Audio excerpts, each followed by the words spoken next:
lahat ng tao dadaan sa rejection. Totoo yan.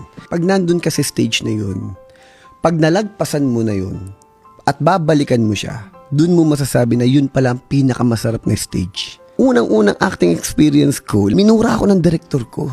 2 a.m. 200 kaming talent nun sa isang commercial dahil hindi talaga ako marunong umacting. First commercial ko eh. Nung ma-acting akong ganyan, kinukunan ako, nagmumotor-motor ako. Okay.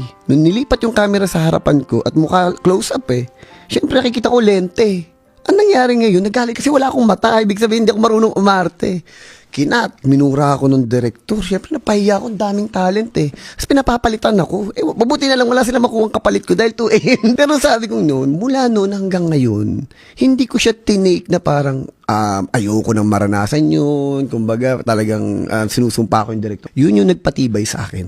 Yun yung ginawa kong pundasyon. Dahil sinabi ko nung araw na yun, ayoko nang maulit yun. Kasi ang sakit sa loob na mapahiya ka at mamura ka. At syempre, magkakasing edad lang kayo, di ba? Tapos parang ang dating mo, ikaw yung pinakabobo sa lahat. Sabi ko nun, ayoko nang mangyari. Every time na nagkakaroon ako ng opportunity magtrabaho, sabi ko gano'n talaga nag-aaral ako. Tinitignan ko yung mga veteran actors, sabi ko kung paano sila umarte. Hanggang later on, pinakikinggan ko yung director, paano nagbibigay ng, nagmumuestra siya, kung ano yung gagawin, yung description, yung eksena, Yung writer, paano kinukorek yung mga eksena, binubuo. Hindi ko akalain na yun pala yung proseso. Na kung saan ako ngayon, nadaig ko pa na nag-aral ako.